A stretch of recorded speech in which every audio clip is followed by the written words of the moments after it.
আমি সকলোখিনি তোমাৰ লগত আছোঁ। আচলতে মই সৰুৰে পৰাই বিহুৰ লগত জড়িত। যেতিয়াৰ পৰা মোৰ মানে মাত ফুটিছে, যেতিয়াৰ পৰা মই খোজ কাঢ়িছোঁ, তেতিয়াৰ পৰা মায়ে মোক নাচ গানত আগবঢ়াইছে। পঢ়াৰ ক্ষেত্ৰতো মই যিমান পাৰোঁ আগবাঢ়িবলৈ চেষ্টা কৰিছিলোঁ। দেউতাই মোক কেতিয়াও কিন্তু নাচ গান বা কিবা কিবি এনেকুৱা বাহিৰা যিকোনো মানে নলেজবিলাকত দেউতাই মোক চকু দিয়া নাছিলে বা ছাপৰ্টো কৰা। মায়ে অকলে মোক যিমানখিনি পাৰে আগবঢ়াইছিলে। এতিয়াও মায়ে আগবঢ়াই আনিছে মোক।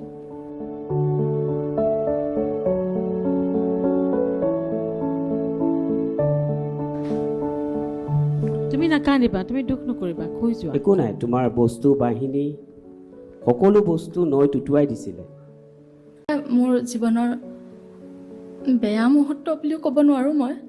ভাগ্য চাগে মোৰ বিয়া ঠিক কৰিছিলে, ৰিং মেৰেজ হৈছিলে মোৰ। আৰু কিন্তু মোৰ বিয়া বেলেগৰ লগতহে হ'ল। মোৰ মানুহজনে মোক যদিও জবৰদস্তি আনিলে, তেওঁ বহুত ভাল, মই তেওঁ বহুত সুখী।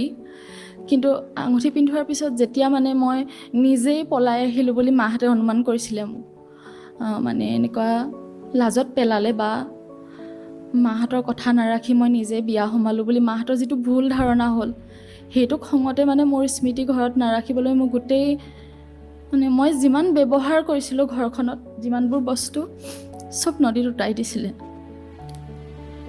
প্ৰায় 3 বছৰমান মাহঁতে মোক ভুল বুজি থাকিলে, ঘৰলৈ যাবলৈ নিদিলে।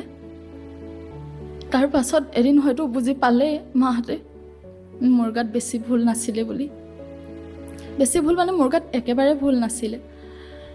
আচলতে মানুহজনৰ যাৰ লগত মই বিয়া সোমাইছোঁ, তেওঁৰ লগত অলপ ভালপোৱা সম্পৰ্ক আছিলে, কিন্তু বিয়া পাতিম বুলি বা মাহঁতৰ অবাধ্য হ'ম বুলি মই কেতিয়াও ভবা নাছিলোঁ। যেতিয়া মোক জবৰদস্তি লৈ আহিছিলে, তাৰপিছত মাহঁতক কণ্টেক্ট কৰিবলৈ মই বহুত চেষ্টা কৰিছিলোঁ। কোনেও মোৰ লগত কথা পতা নাছিলে। 3 বছৰ পাছত যেতিয়া ঘৰলৈ গৈছিলোঁ, তেতিয়াও মোক দেউতাই মতা নাছিলে। NP নিউজৰ মই মঞ্চত দেউতাক ক'ব বিচাৰিছোঁ, মই জানি বুজি ভুল কৰা ভেৰি নাছিলোঁ। গুড, য়েছ, আমি সেইটো বিচাৰোঁ।